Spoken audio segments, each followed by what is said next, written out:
Fala pessoal, Latos falando. Vamos lá para mais um episódio do Falando Francamente. E hoje um episódio especial. A gente trouxe um cara aqui, um cara quente do momento aí, para falar um pouquinho sobre o cenário político, né? Hoje a gente trouxe aqui o Rafael Cortez, cientista político da Tendências Consultoria, e mais um monte de coisa aí que eu vou deixar ele falar aí, porque é tanto título que eu já não sei mais citar tanto aí. E aí, Rafael, boa noite. Fala, Jefferson, tudo bem? Obrigado pelo convite, um prazer estar conversando aqui com vocês.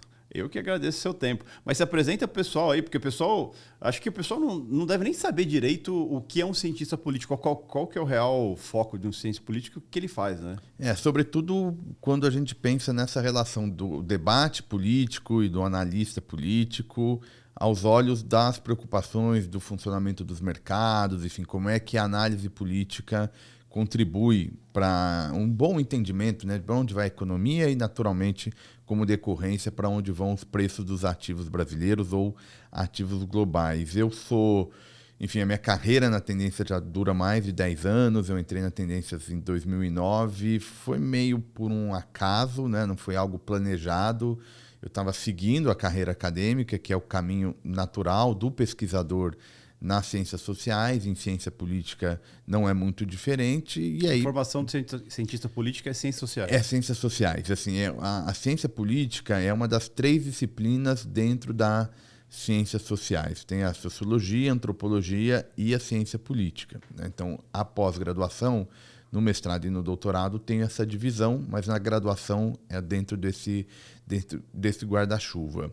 Enfim, e estava seguindo o curso da pesquisa acadêmica, que no Brasil, lamentavelmente, pesquisa está só associada à instituição de ensino. Enfim, a gente ainda está engatinhando, né, numa pujança de maior para a pesquisa, e vem um pouco bem por acaso. Assim, foi numa transição entre o doutorado e retomar a atividade docente, acabou vindo o convite da Tendências, e algo que parecia ser provisório na minha vida profissional ganhou corpo muito maior do que eu fui imaginar, né? Então, essa relação entre política e economia e preço dos ativos foi ganhando um corpo, e uma parte porque a conjuntura também demandou isso. Acho que isso é um ponto importante, assim, Jefferson. Eu me lembro no começo, os focos de preocupações era, se eu tivesse que, assim, simplificando, era Banco Central, né? Porque tinha uma ideia, não tinha autonomia formal ainda do BC, da independência que veio a ser aprovada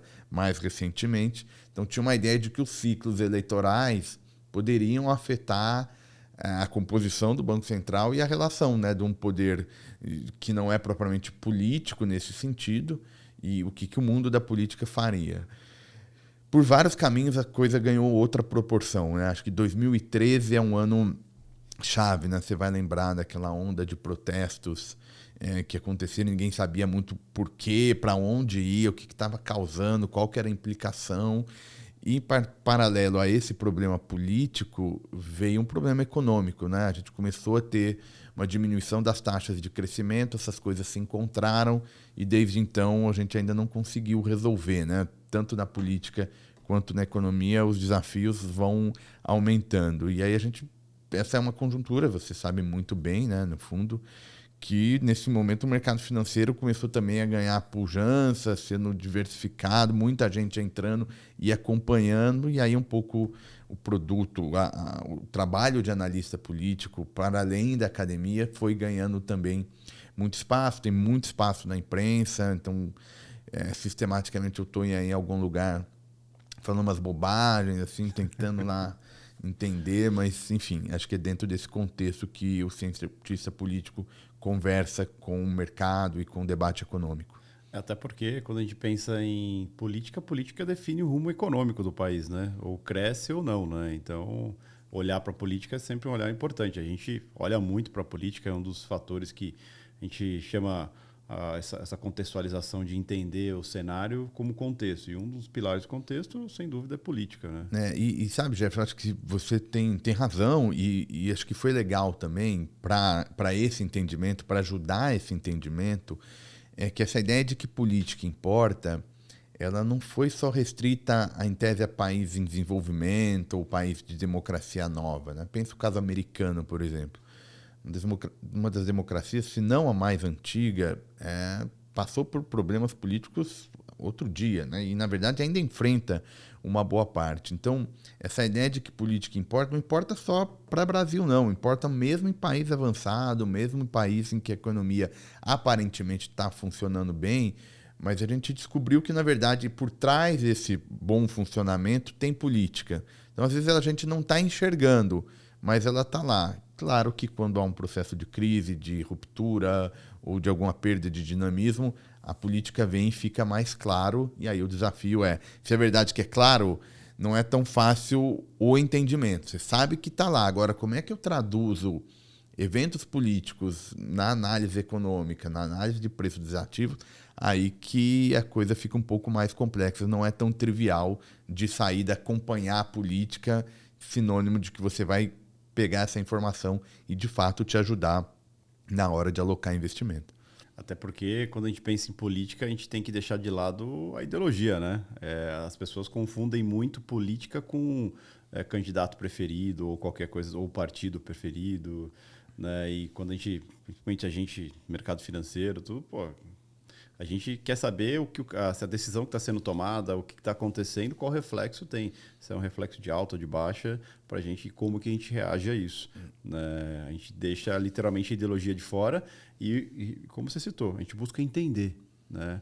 Eu acho que entender o que está acontecendo politicamente e qual o reflexo para o país e como que fora do país vai ser visto essas movimentações.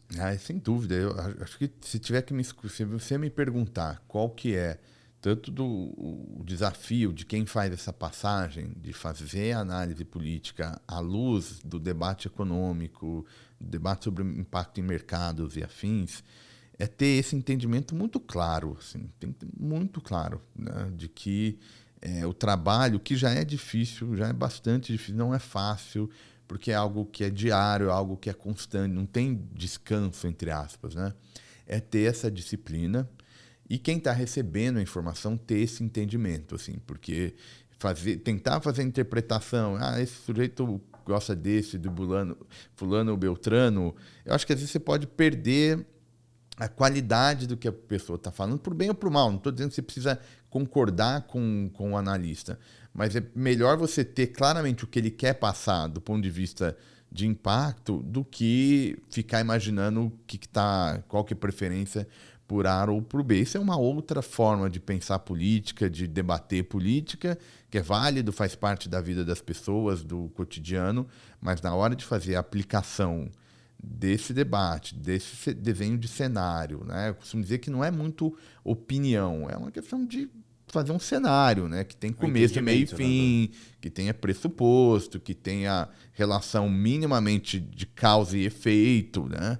Se você não tem isso, você não tem uma boa maneira de pegar insumo político para te ajudar. Né? Tem gente que pode dizer, não preciso, se eu olhar só os fundamentos econômicos, eu já...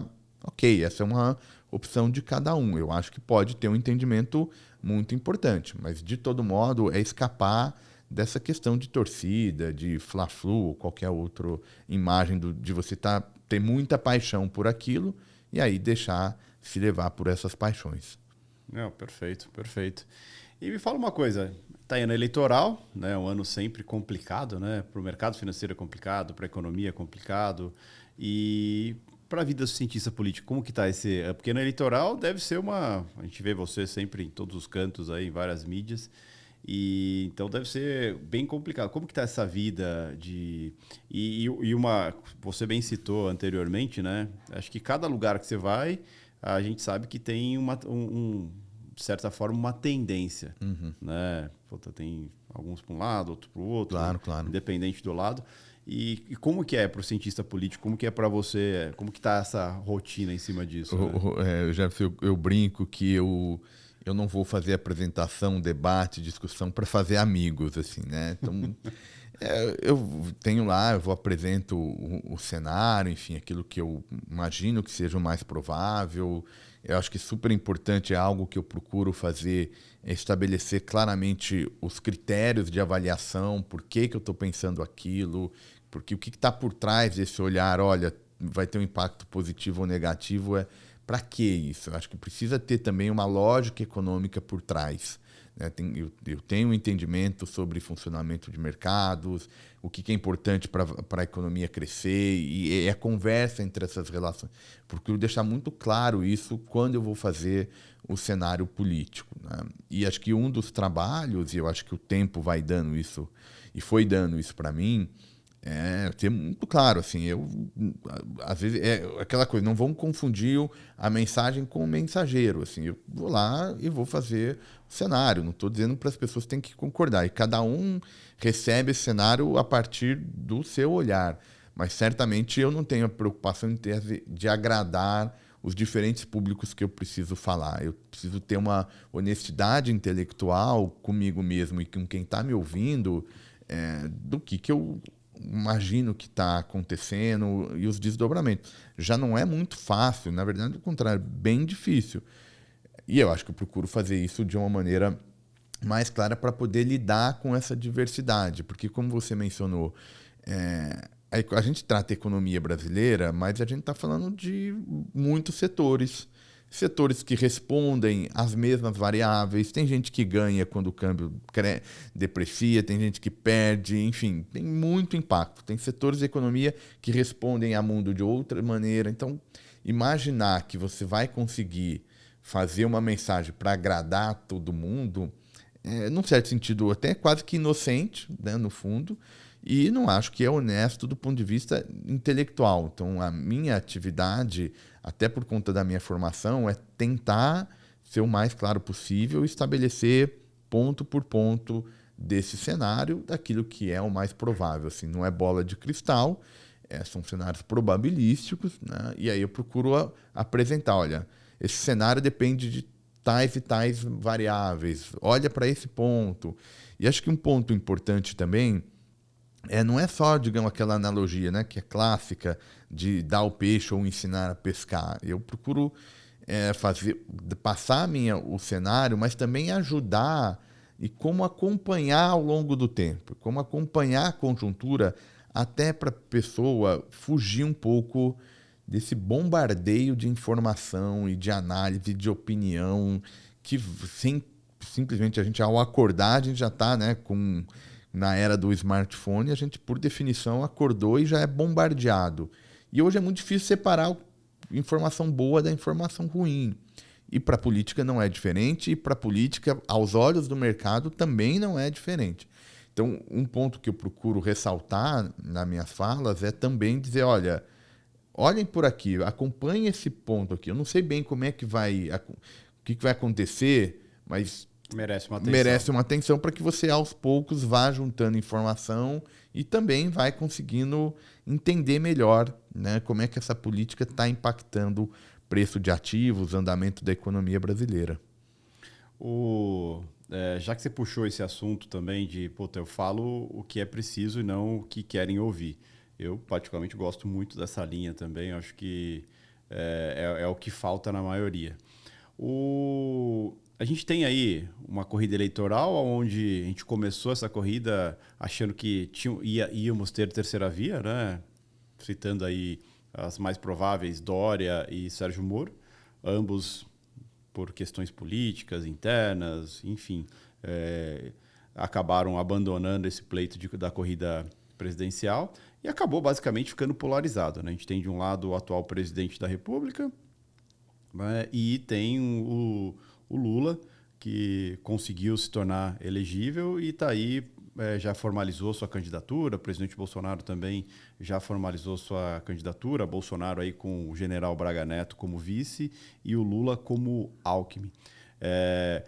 Antes de entrar nesses dois casos, você acha que terceira via não tem chance mesmo? Com Ciro, Simone Tebet ou quem mais possa aparecer aí? Tem uns outliers que apareceram também, mas que também não tem muita possibilidade, muita relevância, né?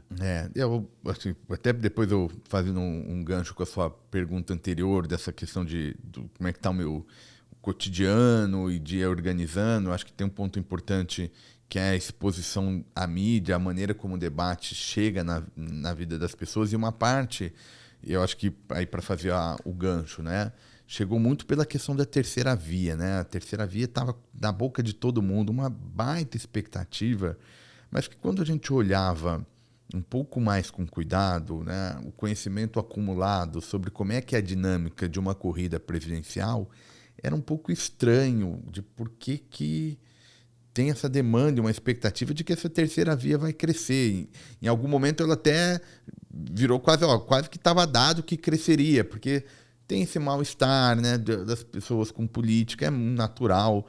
Em qualquer país do mundo, Jefferson, se você fizer uma pesquisa de confiança institucional, partido político e político tá lá na rabeira, assim, mas mesmo país rico, sabe? Não é uma especificidade. E até, num certo sentido, é até bom que isso aconteça, que as pessoas desconfiem de quem está lá sentado tomando decisão que afeta bastante a vida das pessoas, né?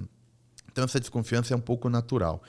Mas, de alguma maneira, essa desconfiança com a política afetou um pouco a expectativa do que poderia acontecer. E eu acho que o debate de terceira via é o que traduz bem essa expectativa um pouco descolada de fundamentos políticos. E quando eu falo fundamento político, pensando na eleição presidencial, ela é uma eleição que, por definição, concentra forças.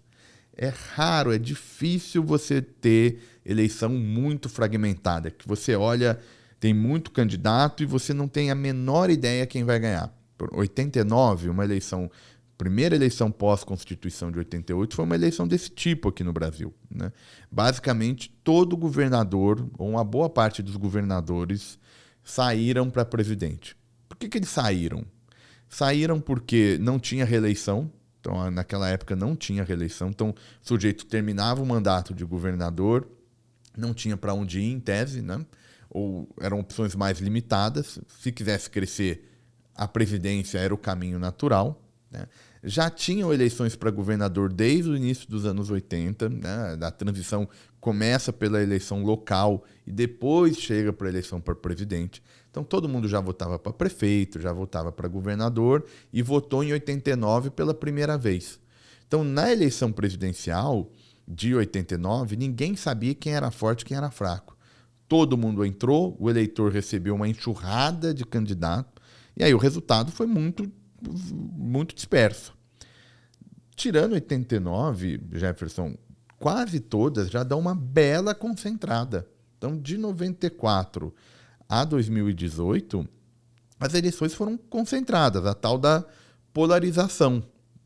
E no Brasil, durante muito tempo, era a mesma polarização, né? Era PT e PSDB alternando, né, nos dois primeiros colocados. Então, eu acho que a gente vai ter essa mesma lógica para 2022, agora com essa nova nomeação, né? PT e o presidente Bolsonaro, agora no PL, mas enfim, com a mesma cara. Então, a gente não deve ter forças alternativas muito relevantes. Então, independente de quem saia, se vão sair todos ou não, eu acho que é uma eleição para a gente pensar muito na dinâmica Lula e Bolsonaro e a terceira via importando para a gente tentar responder se tem primeiro ou segundo turno. Acho que aí é um debate importante. Agora, chance de crescimento não me parece que é o mais provável. Pode crescer? Pode. A eleição é sempre incerta, vivemos numa democracia, ninguém é dono de eleitor, né? O eleitorado não é propriedade de ninguém, então candidatos podem crescer. Eu só não imagino que seja o cenário mais provável e, portanto, o efeito disso para a economia acho que tem que ser pensado sobre polarização Lula e Bolsonaro. Não, perfeito. Acho que é o que o mercado olha, né? Até puxando essa polarização, a gente vê aí as pesquisas eleitorais e é impressionante, já desde que começou a sair as pesquisas, hoje em dia várias casas, né, são várias pesquisas, vários bancos, corretoras também têm pesquisas próprias e meio que unânime que em todas o Lula está na frente. Aí até já tenho experiência de várias eleições vencendo e a reação do mercado financeiro e tudo, né? As pesquisas nunca foram, vamos dizer assim, o bem mais confiável quando você pensa em eleições. Tanto é que a gente já viu várias pesquisas sair de um lado e no final da eleição sair outra coisa. Até que ponto dá para confiar? Hoje a gente amadureceu muito com outras casas entrando nesse setor de pesquisas também, e isso acabou ficando mais confiável. Porque quando a gente pensa no atual cenário, geralmente quem está no poder tem a máquina na mão e geralmente aparece mais, consegue entregar mais coisas, isso consequentemente atrai mais votos e tudo, né? E a gente vê, por enquanto, o Lula ainda continua à frente da maioria das pesquisas. Claro, esse spread, essa diferença vem diminuindo, né? Tanto é que a chance de ganhar no primeiro turno reduziu muito, né? Mas qual que é a sua visão em cima dessas pesquisas? Elas são confiáveis mesmo? Ou eu até brinco, né? Porque eu nunca recebi uma ligação ou alguém me parou na rua para fazer pesquisa comigo, né? Olha, eu confio desconfiando. E acho que. E desconfiando não por. Eu não faço juízo ex ante de nenhuma natureza. E acho que tem que olhar para o que a pesquisa pode dar. Pesquisa é preditor de comportamento? Não.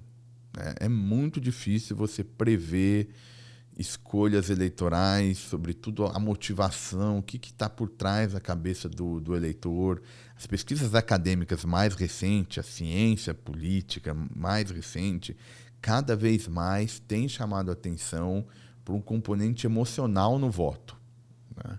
A gente tenta explicar o voto por racionalidades, tem uma longa tradição de pesquisa, mas a gente não pode menosprezar o componente emocional na decisão do eleitor, né? Então, imaginar que pesquisa antecipa comportamento eleitoral me parece um exagero. Então, acho que a questão é para que serve pesquisa? Então, pesquisa é uma tentativa de, a partir de uma amostra, fazer uma inferência para um conjunto de uma população, né? Mas naquele momento, né, numa eleição simulada, não é uma eleição real, né? Não é um momento em que o eleitor está de fato decidindo o voto. Então é mais ou menos estilizado.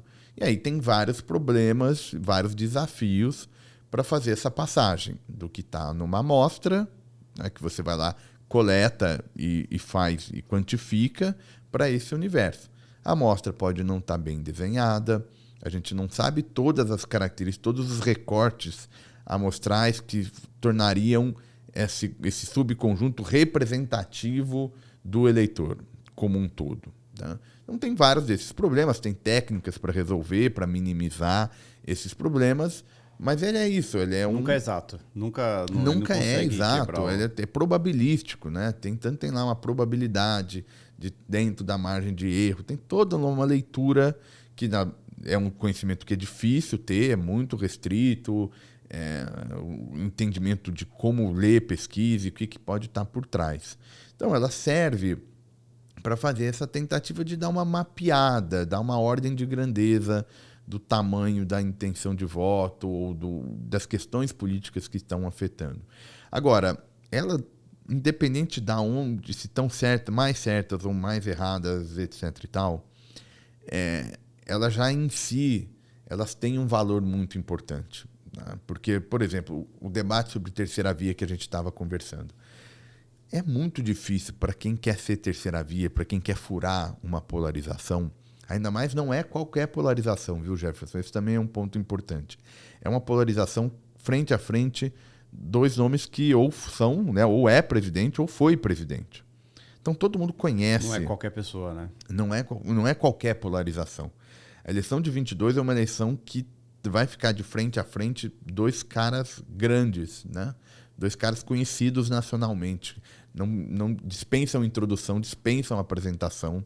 As pessoas já têm algum tipo de opinião, de leitura, tanto do Lula quanto do Bolsonaro, quem critica, quem apoia, etc. e tal. Então, é uma polarização diferente. Então, imagine você... né, que é até interessante, desculpa te Não, cortar, imagina. Mas é interessante, por exemplo, na última eleição, que tinha o Bolsonaro com Fernando Haddad. Eram duas pessoas conhecidas, né? Mas o Haddad tem um histórico de ex-prefeito e tudo mais, e o Bolsonaro todo um histórico de deputado por longa data, e tinha um clamor né, daquela coisa, da mudança, isso e aquilo, e as mídias sociais, né? Acho que foi muito... Está entrando também, né? Um fator que a gente está... Como é que a gente pensa política na era digital? Porque a vida de todo mundo está mudando por conta das novos veículos de comunicação, novas formas de viver. Não seria a política que ficaria imune, disso, né? De fora desse processo. Mas mesmo, por exemplo, em 2018, esse conhecimento do Haddad, o conhecimento do Bolsonaro, ele foi feito ao longo da campanha. 22, de saída, todo mundo já sabe quem que é o Lula, quem que é o Bolsonaro. Exatamente. Não precisa ter tempo de TV, não precisa ter nada disso, porque as pessoas já sabem quem é Lula, quem é Bolsonaro, ou pelo menos ela tem uma imagem formada desses candidatos. Já tem a amostra do que eles fizeram, né? Isso. Tanto o Lula nos seus 2 governos, quanto o Bolsonaro nesse governo. Não vai ser fácil para o marketing eleitoral, para a campanha de comunicação, mudar um pouco o que esses caras entregaram. É muito difícil. Então pensa a terceira via. Então eu estou lá, estou tentando entrar nesse mercado, né, que é polarizado, que é fechado. E aí as pesquisas vêm. E as pesquisas apontam o candidato, a pessoa que está lá, com pouca intenção de voto. Mesmo que aquilo não seja real, aquilo já vai afetando tanto a elite política, que está dizendo, olha, difícil, né, te lançar candidato se você não está indo bem nas pesquisas, quanto para o eleitor. Eu até posso gostar do Dória, gostar de um outro, do Moro, ou desses vários nomes que foram especulados. Mas eu olho lá, eu não tenho intenção de voto, então... Ninguém quer votar nele, porque eu vou votar, né? E ninguém não quer jogar o voto fora. Exatamente. Né? Assim, não, tem uma tendência a não querer jogar o voto fora, nesse sentido de ter alguma chance de perceber lá que está escolhendo alguém que tem chance. Né? Então, a pesquisa acaba já impactando de saída. Né? Então, independente se ela é correta ou se não é, de todos esses problemas. Acho que uma coisa nova que também está entrando aí nessa questão de internet, outros mecanismos para você captar essa vontade do eleitor. Né? Então, a gente tem muito mais institutos fazendo pesquisa hoje, de diferentes tipos, de diferentes metodologias. Então, a gente consegue comparar. A gente também não fica dependendo de um ou outro. Tem muito material para ser dissecado, para ser analisado. E eu acho que precisa sempre entender, olha, é uma tentativa de ver como é que está hoje. Mas a eleição é hoje? Não. E muita coisa acontece até Acontece lá, né? Um fenômeno que a gente não consegue antecipar. 2018 aconteceu. Né? 2018 aconteceu o episódio lá da facada no então candidato Bolsonaro, que alterou o jogo. O que teria sido a eleição de... A gente só pode sentar e especular. Exatamente. Entendeu? Mas o fato é que nas pesquisas de março, de abril, anterior ao evento, não estava captado isso. Então, aquele eleitor que respondeu em abril, que respondeu antes da facada, quando aconteceu a facada, o eleitor, entre aspas, virou outro, porque... Humanizou mais, né, o candidato? Um dos efeitos foi esse. Um dos efeitos foi esse. Mas então o eleitor, quando ele foi fazer o juízo dos candidatos em questão, ele fez agora com uma outra informação, com uma outra coisa na cabeça. E isso pesquisa não antecipa. Então eu não sei o que vai acontecer entre hoje e o primeiro turno. E pode acontecer muita coisa. Pode acontecer muita coisa nesse sentido que você mencionou. O governo tem o poder da caneta. O governo pode tomar alguma medida, propor uma lei. Governos continuam governando, né, enquanto a eleição está ocorrendo, enquanto a campanha está ocorrendo. O mundo pode mudar. A economia brasileira, por definição, muda também. E pode ter efeitos de um debate mal feito de um candidato, de uma peça publicitária infeliz. A gente teve aqui o exemplo em São Paulo, na eleição municipal, de um debate sobre preço de passagem de ônibus, como é que você cobra tarifa. E aí, acho que o Celso Russomano, então candidato, faz uma proposta de cobrar, de olhar por trecho percorrido, mas aí por trecho percorrido, por definição, quem mora mais longe paga mais. Então tem uma Ele perdeu a eleição aí. Ele perdeu a E eleição ninguém nesse caso. sabia que teria esse debate, que a proposta seria essa e que teria tal impacto. Então, essa vida, pesquisa não capta. Então, não é justo cobrar isso da pesquisa e também não faz sentido analisar o cenário eleitoral a partir do que a pesquisa está dizendo hoje e como se nada fosse acontecer até o dia da eleição em primeiro turno. Muita coisa pode acontecer e afetar a maneira como as pessoas recebem política, recebem o candidato, recebem a mensagem de um ou de outro. Isso conta. Por exemplo, vai ter debate? Quantos debates vão ter? Quem é que vai estar no debate? Vai Lula e vai Bolsonaro? Vai só o Lula? Vai só o Bolsonaro? Não vai nenhum dos dois? Ninguém sabe. Ninguém sabe ainda. Ninguém sabe. Até já teve declarações dizendo que não ia participar, depois voltou atrás. Né? Na Mas pedra, ainda, não está cravado não na tem pedra. Nada assinado. Né? Nada assinado. Então ninguém sabe. Isso vai fazer diferença? Vai fazer diferença. Pode ser uma diferença que vai explicar a terceira via pode crescer ou não? Acho pouco provável, mas pode ser uma diferença, tem primeiro ou segundo turno. O tamanho da diferença entre um e outro candidato. Então tem muita coisa que pode ser afetada a partir de algo que a gente literalmente não sabe. Então a gente precisa ter essa honestidade intelectual de dizer, olha, não dá para antecipar. Você pode projetar cenário, mas sabendo que as hipóteses que estão por trás desse cenário nem sempre vão permanecer válidas ao longo da campanha. Então tem uma dimensão, tem a campanha, porque senão estava resolvido de véspera, não precisa fazer campanha, porque você olha lá a pesquisa, pode dizer, ó, é esse aqui que é o cenário? Então tá bom, então gente, vamos votar. Né? E não precisa fazer campanha. Porque... a pesquisa, ela acho que ela serve mais como termômetro para os candidatos. Né? Vamos pegar um exemplo de agora que está pulverizado. Né? Temos o Lula e temos o Bolsonaro. Ponto. Acho que quase ninguém duvida que é esses dois caras que vão resolver a situação, como você citou, de longa data, dois gigantes aí dentro do mercado, do cenário político. Eu fico imaginando, Bolsonaro, na hora que ele pega uma pesquisa, ele fala assim, ó, puta, agora tá fechando o spread, mas lá atrás tava uma diferença grande, alguns meios já falavam que ia ganhar no primeiro turno, Lula e tudo mais, né? E eu fico imaginando na hora que ele pega aquilo e fala, e agora, né? Mas aquilo ali serve como termômetro para ele tomar medidas para recuperar, de certa forma, a popularidade, para poder... Isso, vice-versa. Também o Lula, puta, ele está fechando esse spread, o que eu faço para voltar a ganhar popularidade? Acho que a pesquisa serve muito mais para ele do que para eles dois do que o restante. Né? O Jeff, se tivesse certificado de analista político, no capítulo analista de eleição, você já estava lá, tinha tirado 10 aí no teste, porque esse é o efeito. Assim, o que é mais concreto, menos sujeito a incertezas, é o efeito que a pesquisa tem na elite política, no candidato, em quem escolhe o candidato, e como é que o candidato vai se comportar. Mas os políticos agem sob incerteza. Eles não sabem o que vai acontecer.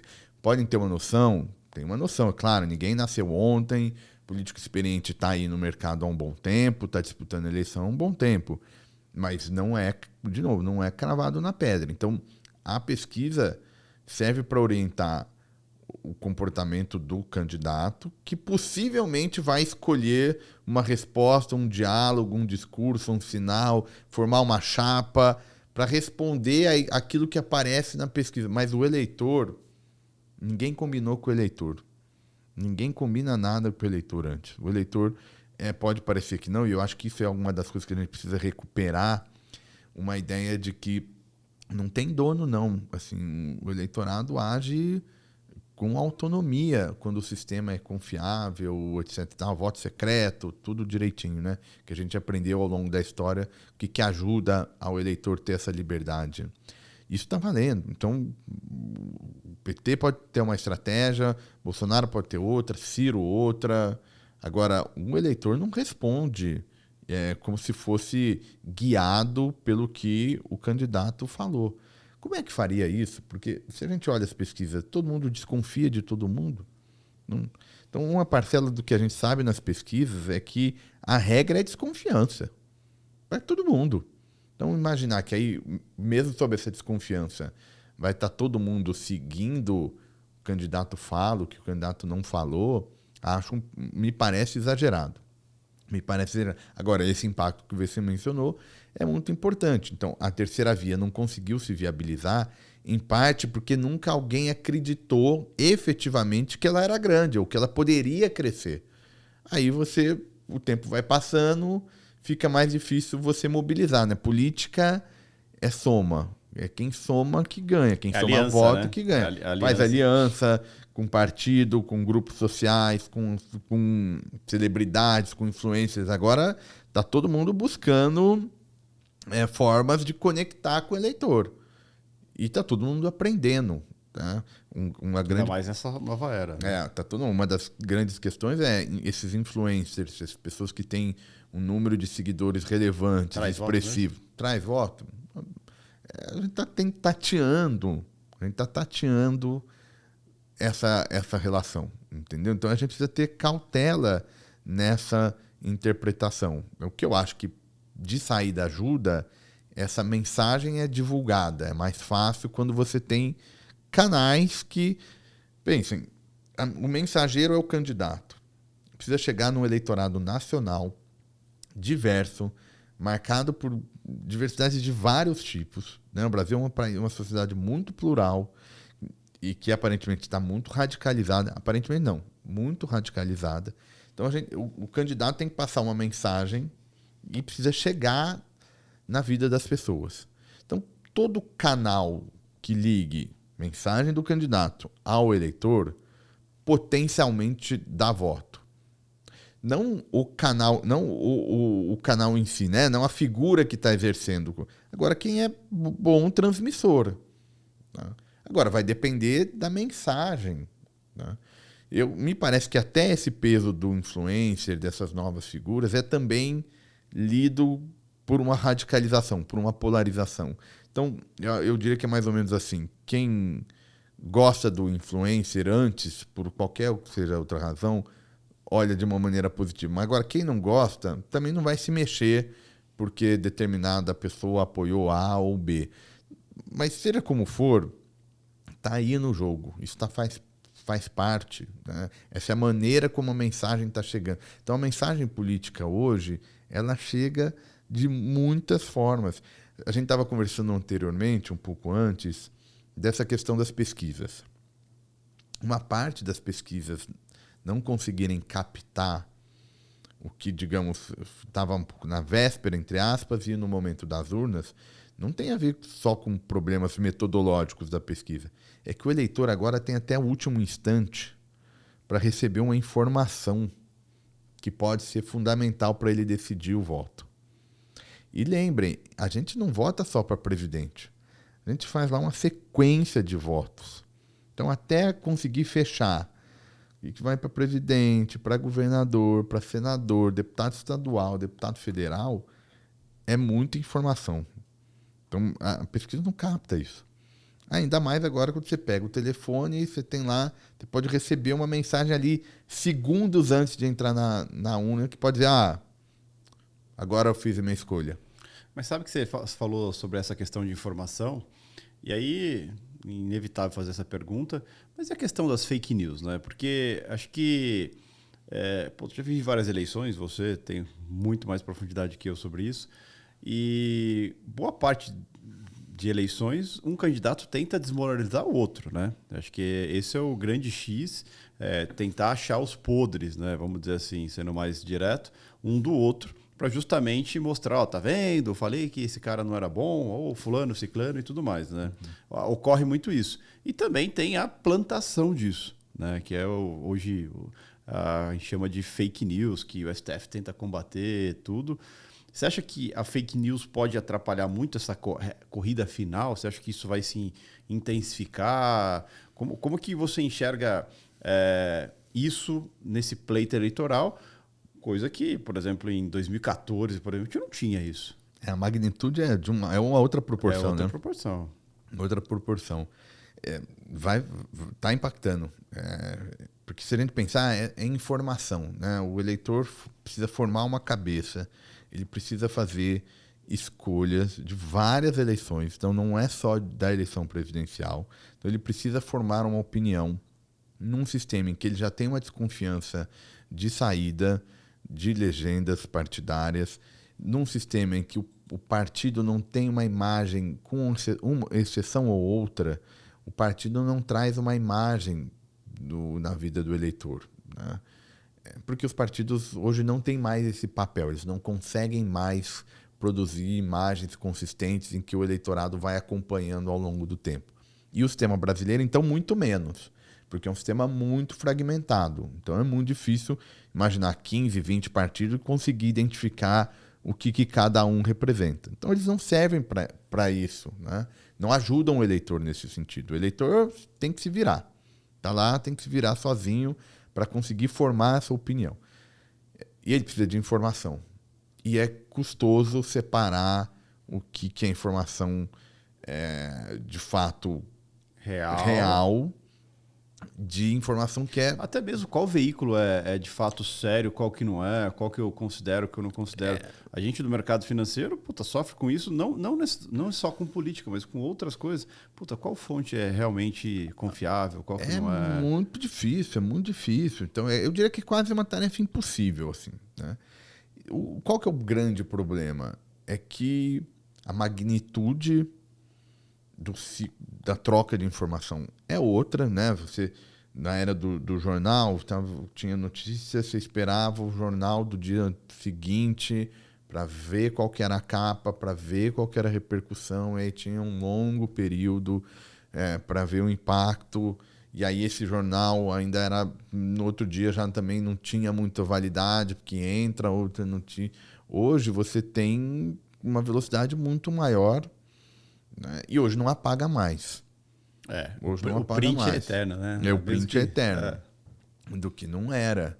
Então, assim, o peso de uma informação ele fica durando muito mais tempo potencialmente. Fica circulando e nem os políticos, nem a gente, nem os veículos de comunicação, nem as redes sociais. É muito difícil fazer esse processo. E um dos grandes debates da sociedade é como é que vai se regular toda essa brincadeira, que é uma questão que dá muito pano para manga. Mas para a nossa conversa aqui, vai ser mais um elemento adicional de tentar monitorar o que está impactando na escolha do eleitor e para onde vai esse eleitor. Porque uma parte do que poderia servir como motivação do voto, às vezes pode ser algo que é factualmente errado, né? Porque tem fake news e fake news, né? Você tem aquela que é até difícil mostrar que é fake news, que é um problema de interpretação, de relação causal entre A, causa B, mas não é bem assim. De fato é considerado uma fake news, né? Agora, você tem aquela que é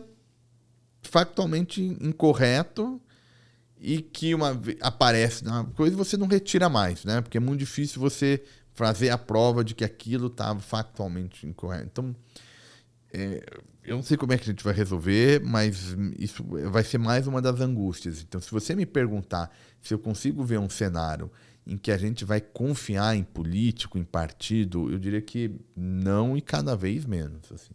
E esse é um problema para a democracia. Se a gente pega toda a discussão na literatura sobre democracia, o que a gente foi aprendendo ao longo de anos e anos e anos de estudos, de pesquisa e de entender o que funciona, o que não funciona, a livre circulação de informações era muito importante, mas não é qualquer informação. Essa informação tem que ajudar na representação, tem que ajudar para eu ter eu, como eleitor, conseguir me aproximar do representante, né? Porque hoje a gente vive uma distância, né? E aí você tem muito barulho, muito ruído e, enfim, isso vai impactar, sim, a maneira como a gente percebe as questões, percebe o debate. Então, não tem vida fácil. Para quem está acompanhando isso tudo aos olhos do mercado, você sabe melhor do que eu, a gente não é uma ilha, tem mundo também nos afetando, mas esse elemento doméstico vai estar presente e não vai trazer notícia boa.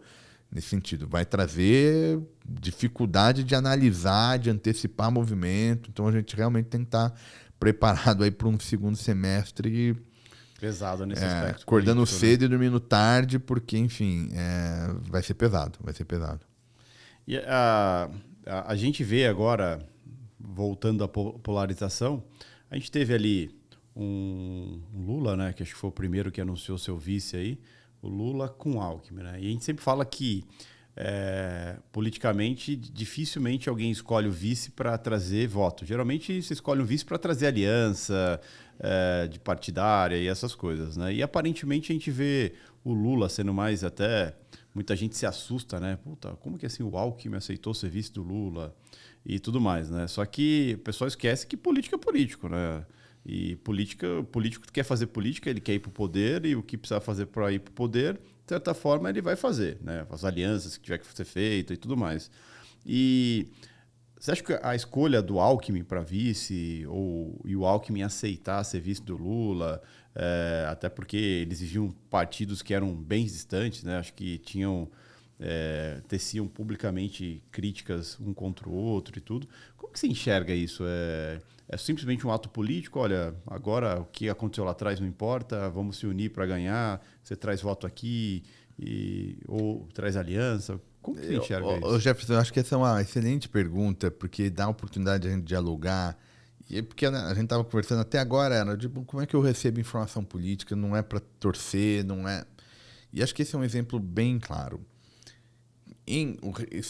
Resumidamente, o debate mais rasteiro, né, eu diria que é alguma coisa assim do tipo, se o sujeito já tem alguma predileção pelo Lula, ele vai olhar na escolha do Alckmin como uma coisa positiva, como um sinal de que o Lula é estrategista, etc. E vários adjetivos que você quiser, todos na direção positiva. Por outro lado, se o sujeito já tem uma predisposição a não gostar do Lula, ele vai enxergar esses elementos. Mudou de ideia, não tem coerência, falava mal do Alckmin, agora está dando o braço do lado, e assim... Nos dois casos, não é a maneira da gente olhar para isso. Se você quer entender o que realmente estava por trás e isso, aprender o que essa informação diz, o que esse ato diz sobre o que vai ser eleição no primeiro momento e depois, se o Lula ganhar, como é que vai ser o governo dele. Essas são as grandes questões, né? Vai lembrar que o presidente não manda sozinho, né? Ele depende do legislativo. Então, de todo... Essa é a grande questão. Se for por coerência, se não for por coerência, se for oportunismo, isso é de menos. O que a gente precisa entender vai mexer na eleição? Se sim, por quê? Se não, por quê? E uma vez passada a eleição, se o Lula ganhar, é importante para entender a dinâmica de governo ou não é? Se for, é importante, por que é importante? Se não, deixo de lado e vou tocar minha vida e vou olhar para o que é realmente importante. Não me interessa, né? Porque já não é importante, então eu vou olhar para aquilo que me parece mais relevante. Então, esse debate, para mim, é uma das expressões desse problema, né? Onde eu acho que a gente precisa olhar para isso tudo. A formação de chapa, seja a do Bolsonaro, seja do Lula, seja do Ciro, da Simone Tebet ou de qualquer outro candidato, ela ajuda a gente a antecipar como que o candidato está enxergando a realidade política desse momento. Bolsonaro, quando escolhe o general Braga Neto, escolheu por alguma razão. A gente até pode conversar sobre ela aqui. O Lula, quando escolheu o Alckmin, escolheu por uma razão. Uma razão no sentido, ele acha que essa escolha vai aumentar as minhas chances de conquistar o poder e de governar. Os dois casos fizeram isso, com a mesma lógica. Porque político maximiza poder. Às vezes eles erram, às vezes eles escolhem errado, às vezes a escolha não dá certo. Mas é isso que eles tinham em mente. O objetivo principal. Tá? E é isso que nos interessa. Adjetivar é para quem faz outro tipo de conversa política, não para quem quer tentar entender como é que isso ajuda a gente a entender da política de fato e como é que bate no mercado. Então, olhando especificamente para a chapa Lula-Alckmin que você perguntou, eu acho que traduz uma leitura de que o Lula tenha, que o sistema é muito difícil de governar só governando com os partidos originais da coalizão. Tá? Então, é uma tentativa de fazer essa proximidade. Vai dar certo? Não vai dar certo? O Alckmin tem esse poder? Aí é outros 500. A gente precisa recuperar outras questões para responder a essa pergunta. Agora, que eu acho que isso mostra que o próprio Lula entende que governar vai além do campo, acho que isso está consolidado. E o que eu acho que isso é importante, né? Isso significa que se eu estou fazendo análise de risco em eventual governo Lula, faz sentido imaginar que quer que seja esse governo Lula, não vai vir só do campo natural, que é o campo da esquerda. Porque se o Lula achasse isso, ele não teria por que escolher um nome que foi o adversário e que não tem tanta proximidade com uma boa parte da própria agenda que os seus apoiadores defendem. Então, se ele aceitou ceder espaço, é porque ele viu que ele sozinho não iria, o campo não iria. Então, faz sentido desenhar um cenário em que não necessariamente o que a esquerda pensa vai ser o que vai ser executado. Você mesmo mencionou aqui, o presidente não governa sozinho, né? Então, acho que essa informação ajuda nesse sentido, porque o próprio Lula está enxergando isso, né? E a gente pode fazer a mesma lógica para o Bolsonaro. Por que foi um vice que tem como característica não ser um político tradicional e ser um nome ligado às Forças Armadas, né? Me parece, de novo, ele está enxergando uma maneira como é que ele vai maximizar o poder dele no segundo mandato, né? E o que ele enfrentou no primeiro? Que eu acho que essas questões estão associadas. Ele enfrentou, num certo sentido, um mandato fraco. A gente, em algum momento, chegou a debater a possibilidade de ter impeachment. A gente debateu aqui o momento em que o Bolsonaro não fazia coalizão. Você olhava lá, contava, olha o ministério dele, e contava as cadeiras dos partidos, não dava maioria, né? Então ele optou por não fazer coalizão. O que foi acontecendo é que pandemia, todo esse processo de barulho... Foi enfraquecendo politicamente. Foi, num certo sentido, sim. Não... Porque ele vinha com o discurso de não fazer toma lá da cá, não participar da velha política. Tem uma ideia de que não vou fazer a coalizão, eu vou usar a minha influência por um outro caminho para... Ele não fez isso. Fez muito pouco para a ambição que ele tinha. Mas ele não fez porque ele não conseguiu ou porque ele não quis? Olha, eu acho muito difícil, diante dos poderes que a presidência tem, institucionais, e diante da popularidade que o presidente Bolsonaro assumiu o mandato, muito difícil foi porque ele não conseguiu. Acho que foi uma escolha. E escolhas têm custos e benefícios, né? E ele lida com esses custos e benefícios até hoje. Só que aí vem pandemia, vem uma agenda muito difícil, né? Muito barulho, muita tensão institucional, radicalização, pandemia, enfim. Tudo isso que está todo mundo já acompanhando. Para a coisa não estourar, ele precisou fazer essas alianças para preservar o mandato, para não ter implicações adicionais. Nesse meio tempo perde o Moro do governo, perde o Mandetta, que em algum momento era um ministro importante, só para dar 2 exemplos. Então, teve uma fase muito turbulenta. E o resultado disso é que acho que o próprio presidente, a fala dele diz alguma coisa nessa direção, de que ele sente que ele não consegue governar. Em algum momento ele teve essa sensação. Eu acho que quando ele escolhe o vice, que não é um político tradicional, ele está dizendo, olha, estou colocando um homem de muita confiança para, de alguma maneira, ele se sentir preservado em relação ao impeachment ou à possibilidade de impeachment. Porque esse é um problema do Brasil, do ponto de vista político. Impeachment virou corriqueiro. Qualquer coisa vai fazer impeachment. Eu não gosto do presidente, tem governabilidade, tudo virou não é corriqueiro. À toa que você vê lá quantos pedidos de impeachment tem... Virou. Desde então, a gente está toda hora discutindo. Os últimos 3 presidentes, uma foi impeachada, os outros 2 passaram para o debate sobre tem ou não impeachment, tem que ter impeachment, etc. e tal. Que se a gente olha o livro texto, regra, impeachment é um crime de responsabilidade do presidente. Não é solução para governabilidade, não é solução para crise política.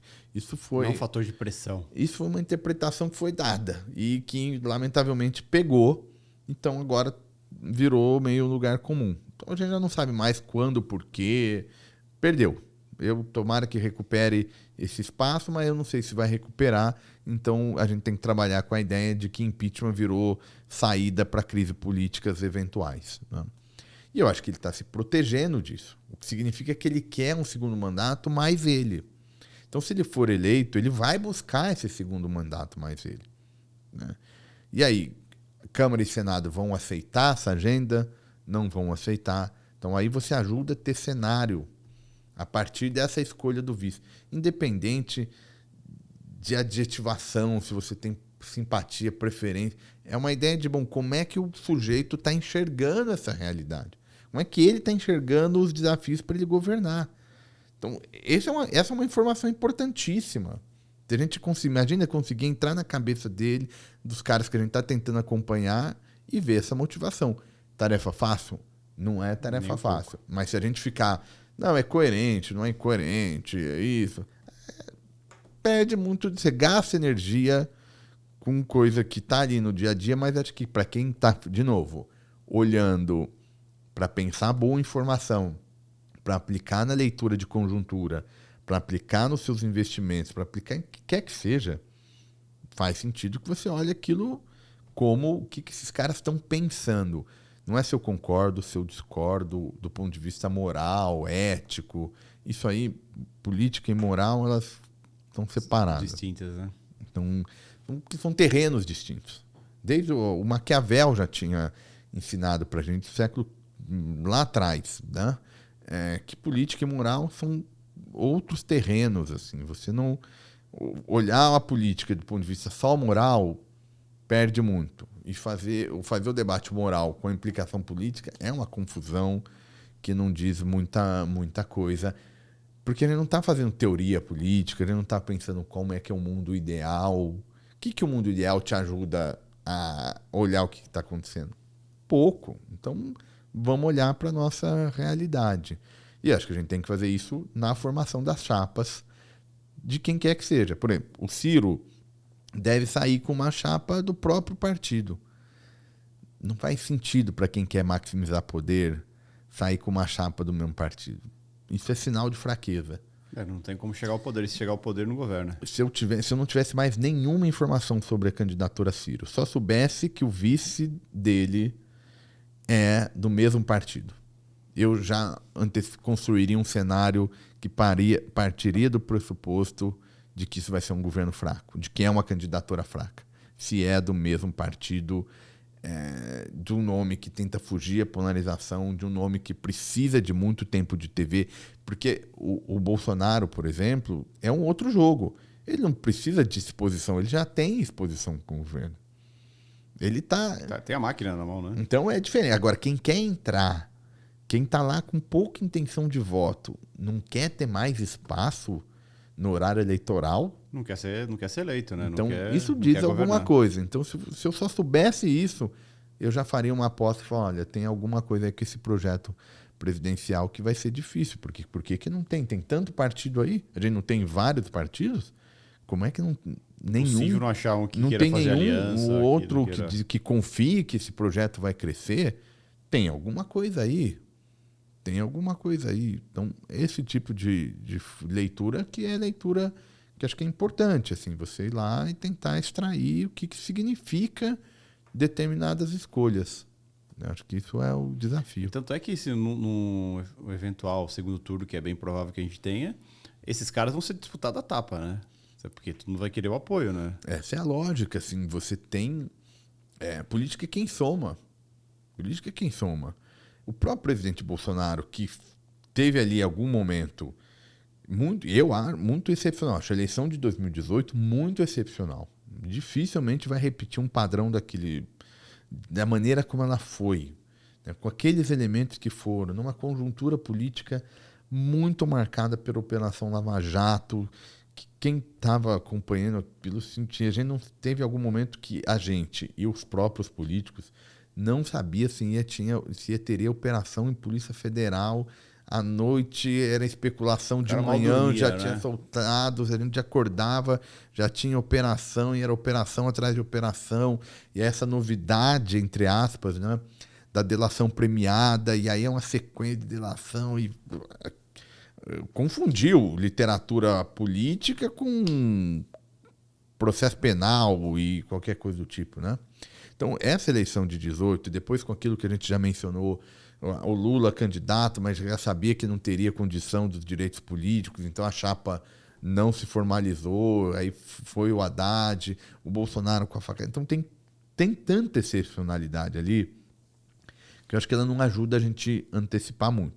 Mas seja como for, o Bolsonaro, quando foi candidato, na primeira vez, foi com uma estratégia. Agora, o Bolsonaro se filiou a um partido daquilo que ele sinalizava que combatia, que era a política tradicional, né? Você mesmo está errado, está certo, rompeu. Isso não interessa para quem está querendo fazer análise de tudo. Isso traduz uma maneira como o Bolsonaro percebeu que seria melhor para ele continuar no poder. É isso que é o importante dessa frase. E aí a gente precisa pensar se isso faz sentido ou não. Se essa escolha, independente de eu gosto ou não gosto, de filiar um partido tradicional, aumentou ou diminuiu as chances dele ser reeleito. O Bolsonaro julga que aumentou. Por isso que ele foi lá e fez a escolha de se filiar a esse partido. Mas você acha que a escolha é mais feita, não é mais feita pelas alianças e a governabilidade que ele vai ter depois? Porque, como você comentou, a população final não olha para o partido, né? Se a gente perguntar qual que é o partido, o que é PL, a pessoa nunca ouviu falar na vida o que é o PL, né? Até que ele levou em consideração isso. Eu acho que não foi um custo zero, sabe, Jefferson? Não é assim um custo zero. De que, olha, eu troquei e que não vai ter algum grupo de eleitor que fala, bom, mas aí não era isso que tinha sinalizado lá atrás. E acho que esse é um desafio das pessoas que entram com a ideia da nova política. Porque um político tradicional, qualquer um, pode fazer uma pesquisa, tem foto, ou aliança, ou acordo com gente dos diferentes tipos. De diferentes tipos. Assim, você tem ali um ou outro, mas a regra, todo mundo já deu a mão, já abraçou um, que já virou adversário depois, que já virou amigo depois, que já mudou, o político sabe que isso é do jogo. Então, um político tradicional não surpreende. Você não vai ficar surpreso se ver o Lula com o Sarney ou com... falou com o próprio Temer, tem alguma interlocução. Ninguém surpreende isso. Lula a vida inteira fez isso, porque ele é político tradicional, né? Ele disputa a eleição faz tempo. O Alckmin já fez com a Esco, o Serra agora está com o Lula. A Marina já fez com o Eduardo Campos, ele depois foi pro Lula, já saiu do Lula. Todo mundo já mudou de partido, todos, sem exceção. Então, agora, quando o político que vem com o discurso não faço, quando ele faz a primeira vez, dá um estranhamento. Acho que quem mais traduziu isso foi o Dória. Porque o Dória mudou muitas vezes, muito rápido, e o Dória gerou uma expectativa que ele não faria. Então, acho que o Dória pagou um pouco o preço... Na atual tamanho da rejeição dele, né? Dessas trocas. Acho que o Dória pagou um pouco o preço. No caso do Bolsonaro, acho que é um outro jogo, mas acho que ele teve ali algum custo. Só que ele viu que o benefício era maior. O benefício é maior. Porque o jogo é outro, né? Ele não é mais o candidato da oposição. Agora ele é governo. Né? Agora a eleição é um outro jogo. Então, acho que, nesse sentido, foi uma decisão que ele fez, assumindo que se tiver um custo do ponto de vista do eleitor, que é menor do que os benefícios que ele obteve com uma aliança. E eu acho que foi positivo nesse sentido para ele. Acho que foi uma boa escolha. Acho que isso ajudou a ele terminar o mandato, a construir uma coalizão que tem lá seus desafios, mas todo mundo tem. Mas acho que isso ele não tinha antes. Né? E tem uma grande chance de se reeleger, né? Não dá para dizer que é não, uma né? candidatura super competitiva. Historicamente, governos que lançam candidatos, né, que têm a reeleição e que o incumbente melhoram ao longo da campanha formal, melhora a sua imagem. Por que melhora?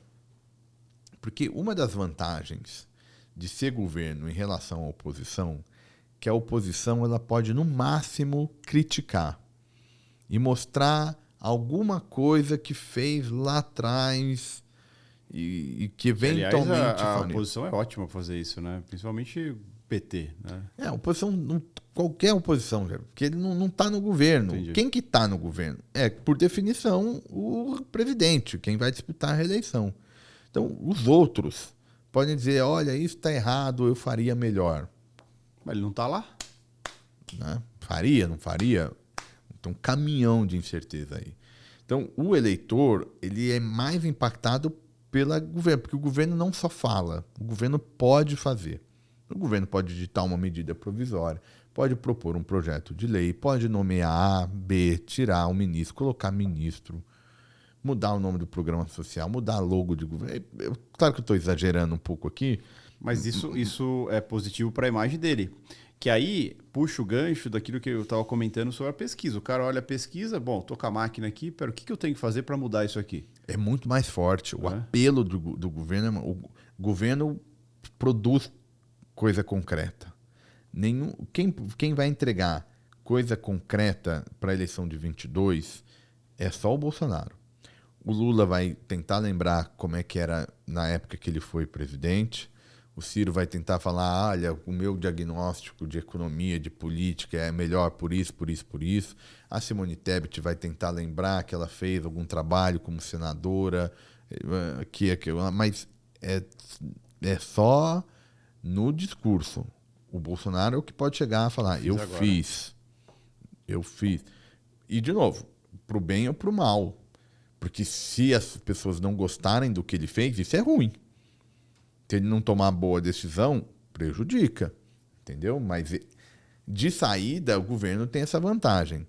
Então, como o eleitor é desconfiado de todo mundo, de todos, o que o eleitor fala? Bom, eu vou ficar acreditando em promessa de político ou do que ele faria, ou vou pelo menos olhar o que alguém fez.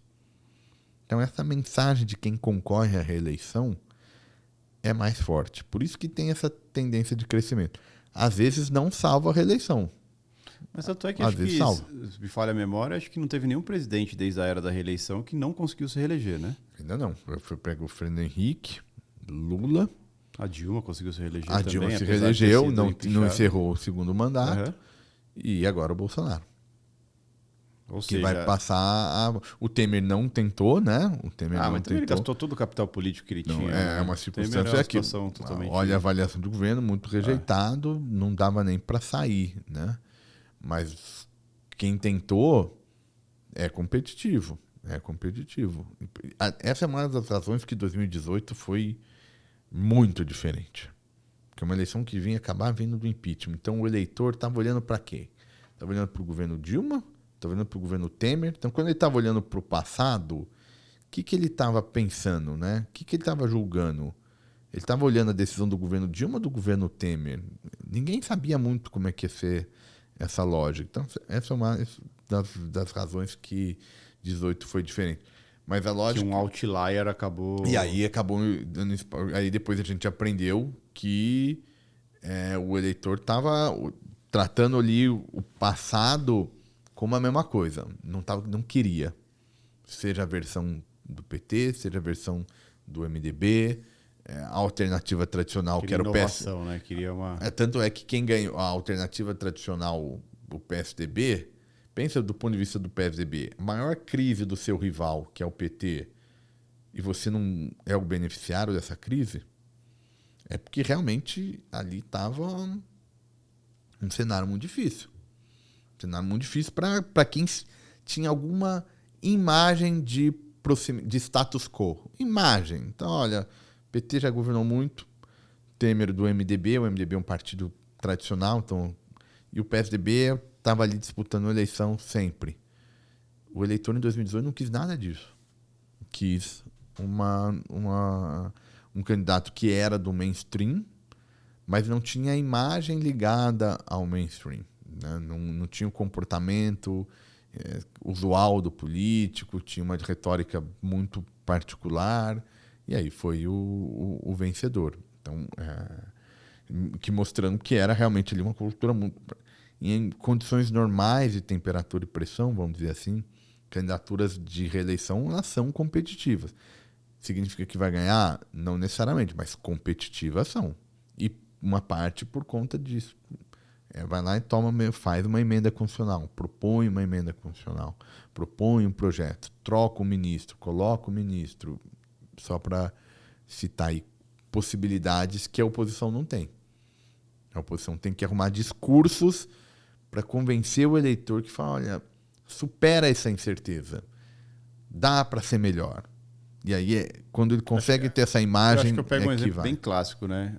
O presidente Bolsonaro aumentou o Auxílio Brasil aí de 400 para 600 reais. Aí a oposição já veio e falou, não, que se a gente for eleito, ano que vem eu vou manter esse benefício. Bolsonaro, agora na sua confirmação de campanha, falou assim, se continuar no poder, eu vou manter.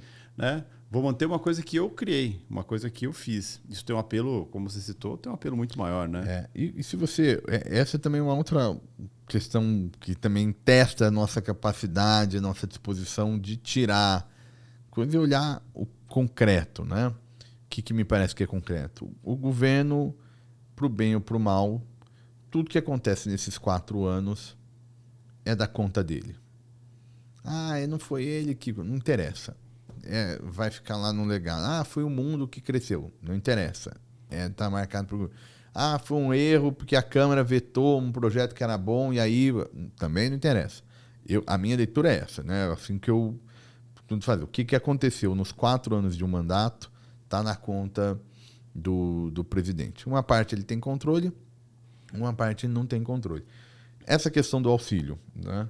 Começou com o auxílio emergencial, a proposta do governo era de 200, no debate ao longo no legislativo foi para 400, o governo falou, bom, mas aí eu vou perder politicamente coisa, então vamos no 500, aí a coisa aumenta, e vai. Essa história, esse pormenor, a gente quem está acompanhando aqui na lupa. O efeito Bolsonaro fez auxílio emergencial de 600 reais. X valor. Aí teve o Auxílio Brasil, era 400, agora teve essa versão excepcional. 600. Quem que aprovou? A oposição votou junto? Votou contra? É o que a gente sempre fala, entendeu? Aqui. Esse mundo de mercado financeiro, a gente consegue olhar no detalhe, a gente se preocupa em entender o detalhe, até porque o grande investidor também olha para isso. Um exemplo, a gente fala, essa última PEC que é PIX caminhoneiro, taxista, gás, aumento do auxílio, atingindo mais pessoas. A gente olha o mercado financeiro e fala, e aí, como que paga a conta lá na frente? Né? Essa é a nossa visão, nossa preocupação, e esse reflexo que a gente quer ver, quer entender para ver como que o mercado, os investidores vão fugir daqui, não vão, como vai ser.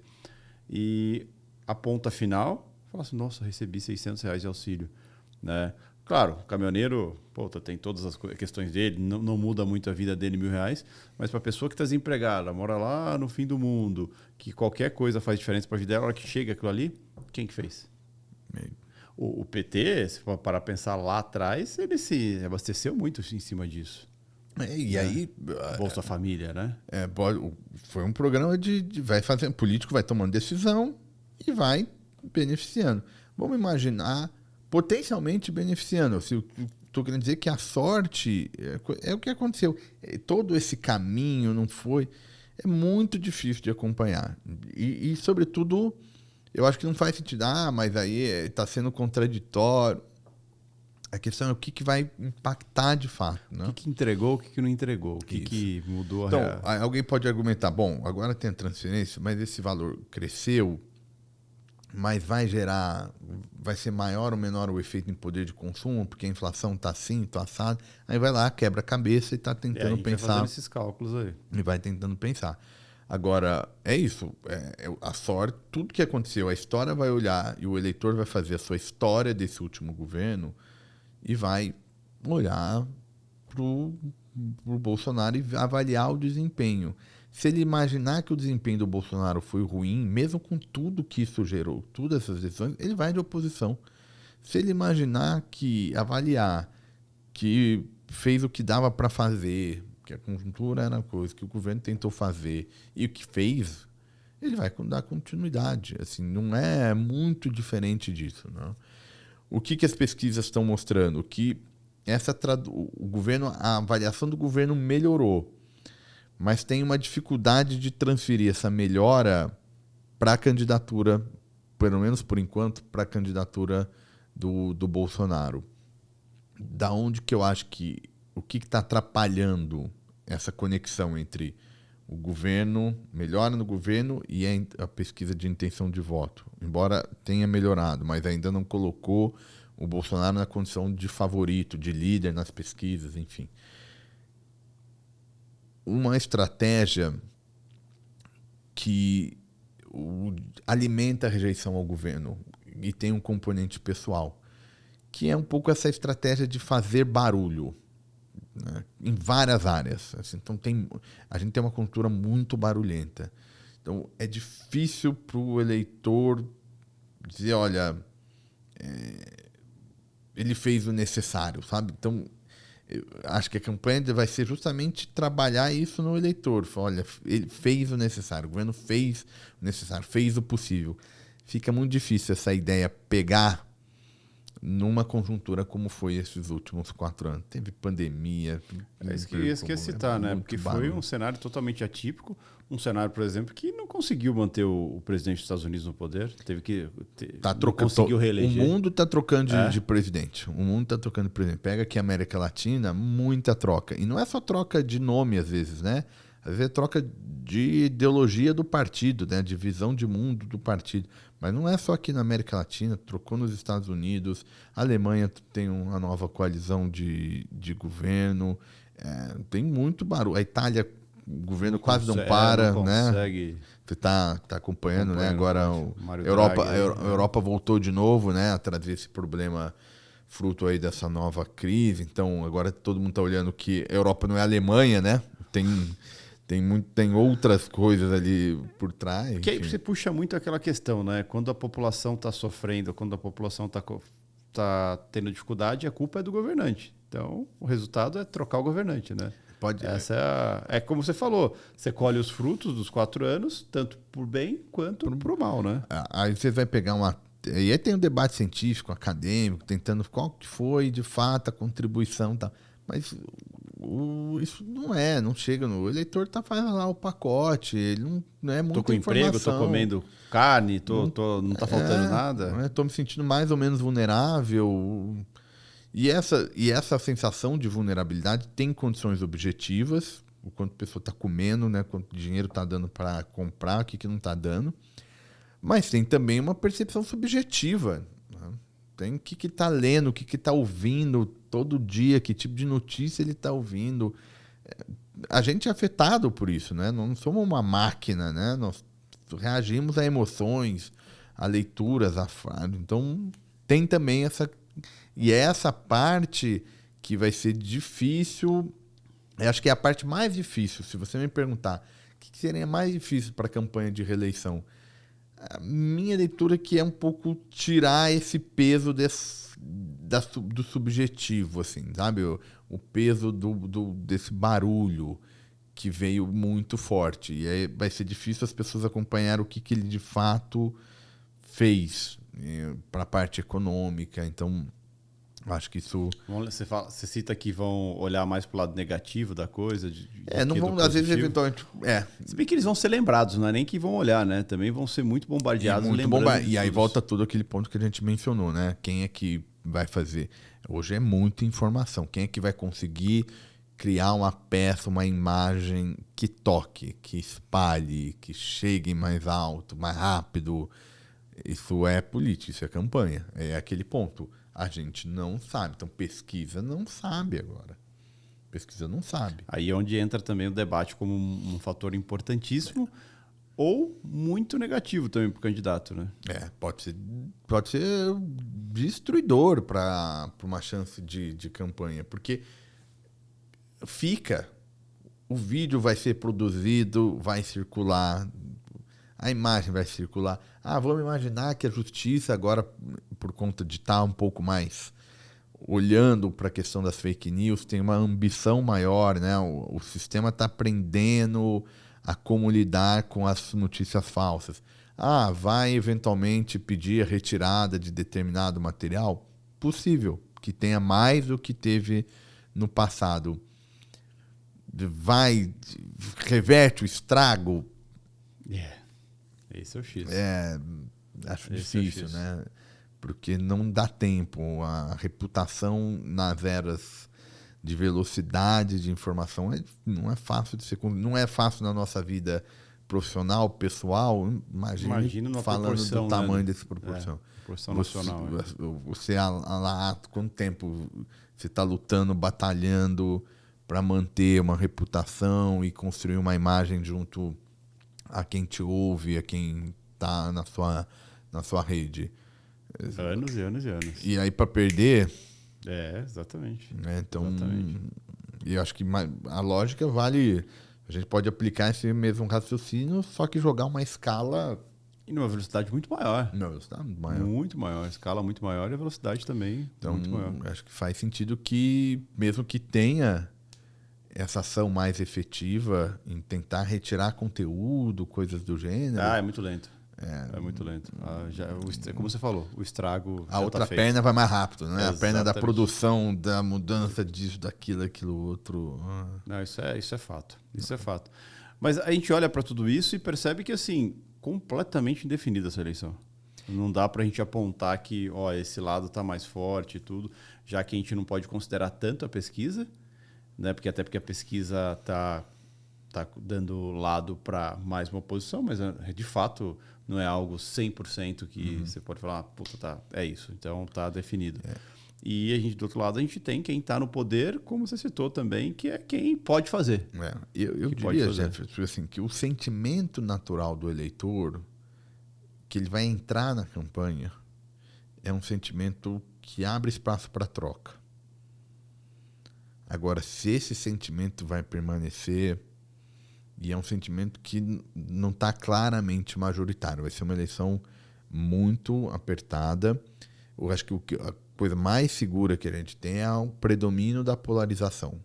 Alguém crescer, seja em cima do Lula, seja em cima do Bolsonaro, vai ser difícil. Vai precisar de um choque. Um baita choque. Um baita choque. É um choque que pode ser uma queda econômica muito forte, ou algum erro muito grosseiro de comunicação, alguma coisa muito forte para dar uma quebra. Né? Mas ainda assim, tem muita dúvida, tem muita dinâmica, ainda mais para quem quer saber mais de quem vai ganhar. Quer saber o caminho, quer saber o dia a dia, que tipo de mensagem vai aparecer, porque o mercado responde instantaneamente. Então você tem, num período de campanha, você tem um mundo, né? Assim, para quem está operando no segundo. Mas até uma curiosidade, em 2014, na eleição de 2014, também foi uma eleição super conturbada, né? Tinha ali a Dilma tentando se reeleger, com um caminhão de dinheiro para se reeleger e com a máquina na mão. Aí a gente tinha ali o Aécio, aí tinha o Eduardo Campos com a Marina, aí depois teve a queda do avião dele, que fortaleceu a Marina. Mais um exemplo. Que é surpreendente, ninguém imaginava que poderia acontecer isso. Quem fez cenário antes do acidente é um cenário, depois é o outro. Fato. Então, você fala assim, a pesquisa antes... Não, a pesquisa antes não era uma pesquisa do mundo que não existe mais. Que mundo que vai ser nesses próximos dias, que Brasil que vai ser nesses próximos dias de campanha, a gente não sabe que mundo vai ser. Ninguém tem essa bola de cristal. Então você tem que trabalhar com o cenário, com probabilidade, encontrando o gatilho certo. Olha, eu não sei o que vai ser, mas eu sei o que pode impactar. Qual que é a agenda que pode impactar. Se amanhã ou depois, eu vou dar um exemplo estilizado, tá? Exagerado, mas só para entender.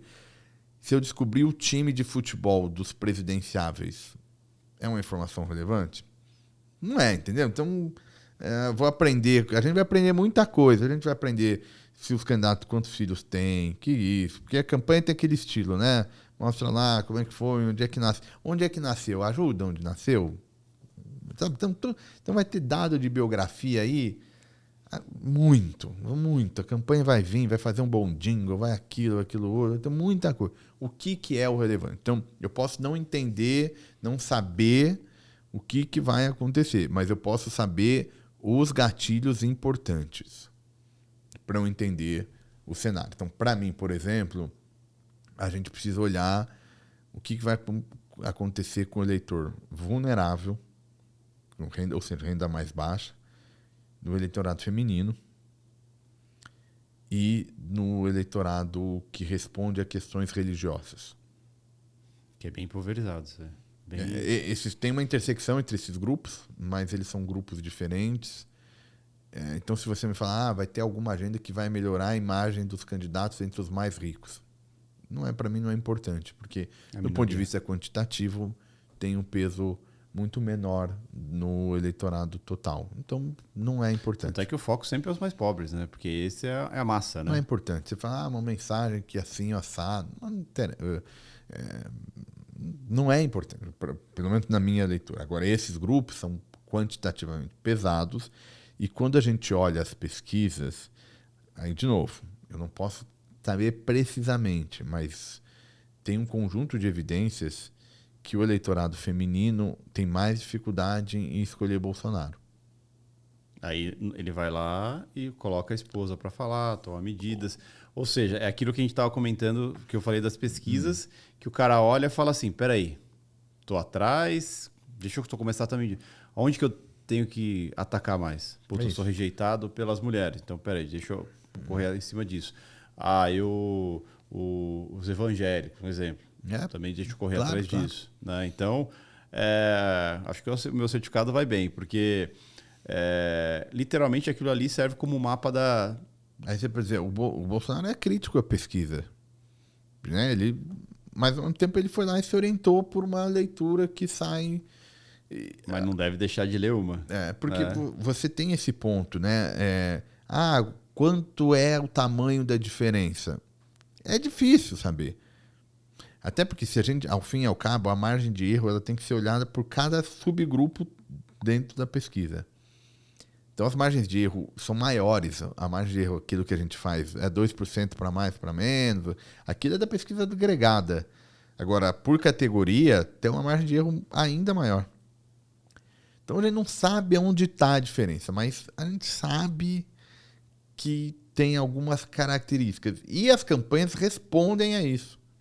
Pode responder certo, pode responder errado. É o problema. Mas respondem. Tentam fazer algum sinal para endereçar a esse eleitor. E aí você vai começando a entender o que está em jogo. Né? Então, não sei tudo o que vai acontecer. Mas você sabe os gatilhos importantes. Determinada agenda vai ajudar. Por exemplo, a autonomia do Banco Central. Tirou ou perdeu voto? Ninguém, assim, relevante. Só a gente releva isso e entende que, mas assim, mesmo assim, não tem o efeito final de voto. Então o Bolsonaro... Por isso que nunca ninguém se importou tanto com isso. E aí alguém vai citar, o Lula pode criticar a autonomia do Banco Central, o Ciro, a Simone Tebet, enfim, a oposição. E o Bolsonaro vai fazer defesa. Se fizer, secundário para entender até a pergunta a maioria que você se quer. ouvir assim, a autonomia do Banco Central. O pessoal não faz a mínima ideia do que seja isso. É bom, é ruim? Como é que executa? É igual a governabilidade, Jefferson. Governabilidade é bom ou ruim? Essa pergunta depende. Porque a governabilidade para fazer política ruim é ruim. A governabilidade para fazer uma política boa, que vai funcionar, é boa. Então, essas coisas, enfim, é isso. A gente não pode... Naturalmente, a gente vai debater, vai falar na família, vai fazer isso, aquilo, outro, é evidente. Mas a hora que eu estou pensando aqui como implicação. Estou pensando em fazer essa ponte. Do que informação política me ajuda a entender realmente o cenário e depois o impacto na economia e nos mercados. E, consequentemente, no mercado financeiro como um todo. Isso. Né? Assim, acho que eu sempre falo que política é um assunto, eu particularmente acho super interessante, quando você tira a ideologia de fora e você entende o jogo político, que eu acho que isso é interessante e que te ajuda literalmente a entender qual o caminho que pode seguir e aonde pode levar o país que a gente mora, a economia que a gente vive e tudo mais, né? Acho que esse é o grande sentido da política, por isso que eu gosto tanto dessa linha política. Aí colocou a ideologia no meio, aí vira o que eu acho e é que nem eu sempre brinco, né? Política, futebol e religião não se discute. Ou se discute de uma outra perspectiva, assim, depende, né? Assim, pessoas... Não se discute ideologicamente, né? Que é que nem, que nem eu brinco sempre o grupo da família, né? Tem essa, né? Acho que tem parte. Eu costumo, quando. Essa é uma grande, né? Naturalmente, por um grande ofício, você perguntou como é que vai ser o meu ano. O meu ano vai ser falando de política com as pessoas, porque as pessoas tendem a falar de política com o cientista político. Eu até tenho um sonho que as pessoas venham falar de mim de futebol, que é o que eu realmente entendo. De esporte eu realmente entendo. Então eu tenho um sonho, eu falei, e aí, São Paulo tal. Mas por hora ainda eu respondo majoritariamente sobre política, Jefferson. E o que eu costumo dizer quando tem essa questão? Olha, isso depende de como é que você quer levar a sua vida. Como é que você quer levar a vida com outro, com quem pensa diferente? Como é que você forma a sua opinião? Se você julga que uma troca de ideias é importante para você formar a sua opinião, tem mais a que discutir mesmo. Agora, se você não julga que outra pessoa, ou seja, Pode da ter algo a família, agregar e... aí para que você vai realmente discutir? Mas então eu acho que isso tem muito a ver uma postura com a vida mesmo, assim. E a política é um pouco... Eu também não debato coisas que eu também não acho que a outra pessoa pode... E que não tem nada a ver com política. Alguém que nunca debateu, nunca viu um jogo de futebol. Você vai perguntar se um jogador é bom ou ruim para a pessoa que nunca viu futebol? Também não pergunta, né? Total. Vai perguntar para alguém que, pô, eu sei que essa pessoa vê o jogo, gosta, sabe quem é. Agora, para quem nunca viu, também não vou debater. Então, eu acho que é um pouco isso. Como é que cada um quer levar política na vida, né? E eu não estou falando agora, tirando o impacto no mercado, essas questões. Um pouco ampliando como é que a pessoa vai ter de postura com política em ano eleitoral. Acho que essa resposta passa, de como é que você quer levar a sua vida, como é que você dá importância à troca de ideias com alguém que potencialmente pensa diferente, se você tem essa disposição em ouvir, em eventualmente ponderar alguma coisa que alguém que pense diferente pode colocar. Se não, porque qualquer que seja a razão, isso aí não me compete. Isso não é do âmbito do cientista político, entendeu? Assim, isso está em outro campo, que a gente não tem muito a dizer. O que eu acho que a gente tem a dizer tem implicação para as nossas vidas, escolhas políticas. Acho que isso ficou cada vez mais claro. E o que é política? Se me perguntar o que é política, tem muita definição, tem anos e anos, tratados, livros, coisa boa, coisa ruim, muita gente já escreveu. Agora tem um elemento que política é o espaço do poder. Poder, é relação de mando e obediência, que nas democracias é feita pelo Estado democrático de direito, é o poder das leis e não dos homens, né? Mas leis que são criadas pelos homens. Mas leis que são criadas pelos homens. Então é disputa de poder, de quem manda, de quem obedece nesse sentido. Quem manda não pode tudo. Não pode tudo. Quem obedece, quem faz parte de uma comunidade política, está dentro desse jogo. E aí é uma luta que não é moral, ou não é essa moral da moral religiosa, da moral do bem contra o mal, da moral do é uma outra ética, né? Uma outra forma de você enxergar, porque realmente é pesado, assim, é um jogo desses pesado. E aí, enfim, tem que ver o quanto que cada um quer se aproximar disso. Tem um artigo, né, muito que chama da liberdade dos antigos comparada à liberdade dos modernos, que está ali no contexto da Revolução Francesa, no contexto dessa ideia de participação, tal. O Benjamin Constant, autor desse texto, ele fala um pouco, olha, o indivíduo na vida, o principal indivíduo, ele quer ele não quer tratar da coisa pública. Ele quer seguir a vida privada dele, entender os interesses privados dele. Ele não quer essa participação direta. Ele, na verdade, ele quer o privado. Essa ideia que a gente tem, democracia antiga, né? Nas cidades-estados gregas, enfim, que é o berço, que começou a ter ali alguma percepção, é que assim, os caras estavam decidindo se eles iam para a guerra ou não.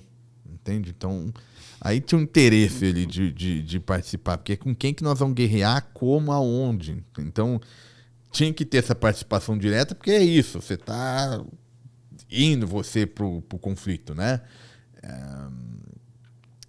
Com a diversidade, com a modernidade, a coisa tem muito interesse. Então, tem gente que fala assim, não, eu não quero coisa, eu quero cuidar aqui da minha vida privada, dos meus negócios, dos meus afazeres. Então, são opções que as pessoas fazem de vida. O que a gente não pode perder em mente é para quem está aplicando, essas coisas impactam. Né? O Brasil está passando por um período difícil, do ponto de vista político, do ponto de vista econômico, essas coisas conversam. E, de novo, para quem quer fazer uma boa análise de conjuntura, me parece que faz sentido tratar a política sob esse olhar que a gente está conversando aqui hoje. Você sempre abriu espaço, enfim, sempre foi uma das marcas suas aí como alguém que está operando e circulando entre o mercado financeiro. Porque eu vejo como extrema importância, tento ser o mais direto possível. Então, quando eu falo direto olha, está acontecendo isso e esse é o reflexo que isso tem na economia e, consequentemente, no mercado financeiro. Sem senso de julgamento se é certo, errado. Aí entra aquela coisa, né? Entra o profissional do mercado financeiro, depois entra o cidadão. Né? Talvez como cidadão, talvez eu não concorde com tudo isso, mas com o mercado financeiro não é questão se eu concordo ou não concordo. Qual reflexo isso tem e como eu vou reagir a esse reflexo que isso tem. Ponto. Né? Que acho que isso é muito importante. E entender a política e buscar, mesmo basicamente entender a política, eu acho super importante. Importante. Uma das coisas que eu não consigo me colocar, eu tenho por uma opção de vida, me colocar na condição de orientar alguém a fazer alguma escolha. Isso é difícil, né? Eu não quero, isso não é nem algo que eu não me encontro em condição de fazer isso, técnica, ética, moral, nem por nenhum aspecto. Porque a resposta para isso, ela depende de uma pergunta anterior, que é como é que o indivíduo quer levar a vida dele. E eu não sou árbitro, não é da tarefa do cientista. Eu acho, na minha modestíssima opinião, que não é a tarefa do cientista político, por alguém que entende. Não é isso que a gente faz. Né? Depende de como cada um quer levar a vida privada e a relação da sua vida privada com o debate público. Isso é uma escolha de cada um. A gente é afetado. Escolha participar ou não participar. Com maior ou menor proximidade, com maior ou menor grau de vulnerabilidade, é verdade. Mais afetado somos. Agora, como é que cada um quer se posicionar diante disso? É uma outra pergunta. O que o cientista político, quem faz pesquisa, quem faz que, em tese, é a sua especialidade, é ter mais instrumentos para quantificar essa relação de poder, que não é fácil. Você me pergunta, o que gera poder? Né? É difícil pra caramba. Então, esse cara tem 2 atributos. Ele consegue quantificar melhor, ele sabe quais os indicadores de tal elemento, de tal aspecto do poder. Então, ele tem um estudo, uma cabeça destinada a isso. Vamos quantificar uma relação de poder. E ele tem uma postura, por conta de saber que é um jogo não moral, que é um jogo com todas essas características, ele, em tese, deveria se envolver menos nesse sentido da paixão. Tá? Essa é a minha leitura. Mas, sobretudo, a primeira parte, alguém que consegue quantificar relações de poder. Você vê pessoas, colegas cientistas políticos, que são mais ou menos envolvidos no debate público, que extrapolam isso que eu estou mencionando aqui.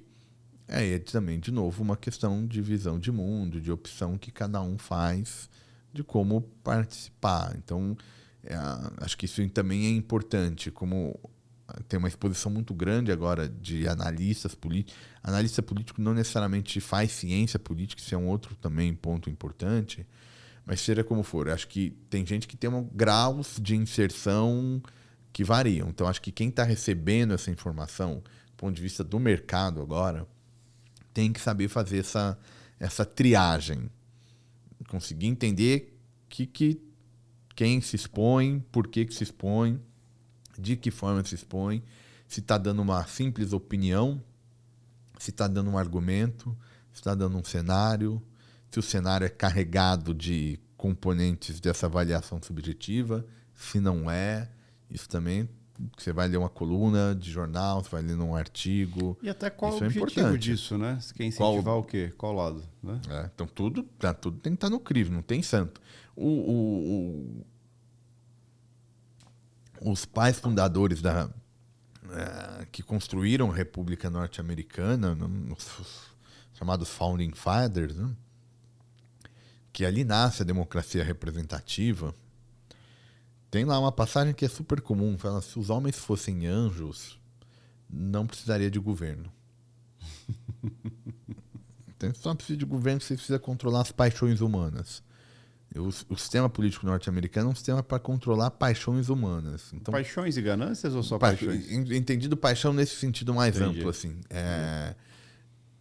Então tem que controlar, porque aí todo mundo tem que ser controlado. E o cientista político que participa do debate público tem que também sofrer desconfiança de quem está.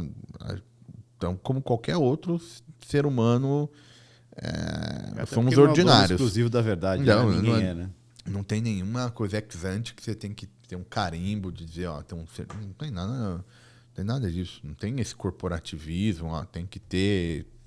Não tem nada disso. Então a gente precisa ter toda essa desconfiança em relação, porque é isso, você está baseando a expectativa numa suposta moralidade, neutralidade, ou qualquer que seja. A pessoa tem meio que provar pelo comportamento, entendeu? Não é por nenhum. Não é o Rafael Cortez que tem ex ante, nem sei quem é, nunca vi, nunca escutei, não vi um trabalho, não vi uma análise, porque tem lá o adjetivo cientista político, que isso lhe dá passe livre. Não dá passe livre para ninguém. Então, isso também é importante, porque o jogo é complexo, o jogo é...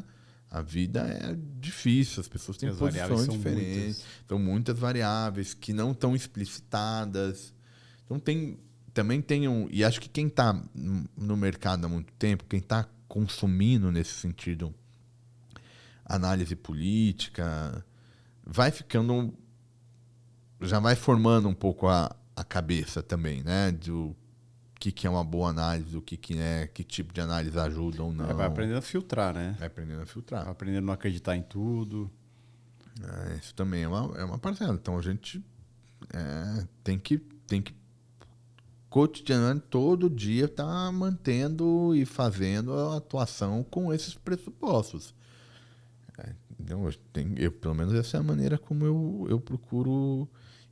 Eu brinco assim, eu me levo pouco a sério assim, na minha vida. Agora eu levo muito a sério o ofício, assim. Então aqui toda hora, estou falando, estou tentando mostrar as bases da minha análise, as bases do cenário, entendeu? E não dado de antemão que tem alguma coisa que eu sou moralmente superior a ninguém. Não, estou ali no conjunto de todos com desafios de todo tipo, sou mais um desses e tento responder da melhor maneira possível e preservando aquilo que eu acredito que é uma boa análise para quem está olhando o mercado, quem está olhando a economia, que é onde eu opero melhor. Não, perfeito. Rafa, obrigado pela aula, obrigado pelo seu tempo. Imagina, desculpa aí se eu falei demais, assim, por mim eu vou falando. Você sabe que esse podcast, eu sou um cara que falo muito, né? E o podcast me ensina a escutar mais. Eu sou um bom ouvinte, né? Eu me considero um bom ouvinte, eu gosto de ouvir as pessoas falarem, gosto muito de aprender. Mas eu tenho, por natureza, falar muito, falo demais. E o podcast me ajuda a ser menos, falar menos e escutar mais, né? Então, essa interlocução é legal. Eu, particularmente... E é especialmente no nosso caso, Jefferson, é um prazer muito grande estar aqui. Enfim, a gente já tenho contato há um bom tempo. E a maneira como a gente, né, entrou em contato, acho que é muito tradutora disso que você falou, né? Você gosta de ouvir, né? Enfim, então muito obrigado pelo convite. Tô sempre à disposição. Enfim, vai ser. Estou seguro que oportunidades não faltarão, porque a gente ainda tem muita água para passar debaixo da daqui ponte. até novembro, né? Levando em consideração o segundo turno, tem muita coisa para acontecer. E um cenário aí com muitos elementos novos que vão entrar aí no jogo. Então, coisas que a gente nem imagina que possa acontecer, né? Então já fomos surpreendidos muitas eleições. E não tem por que 22 não ser diferente. Certamente. Rafa, obrigado mais uma vez. Eu viu? que agradeço. Obrigado mesmo. Até a próxima. Pessoal, até a próxima aí. Não deixe de dar seu like, de seguir o canal, compartilhar com os amigos e até o próximo Falando Francamente aí. Até mais.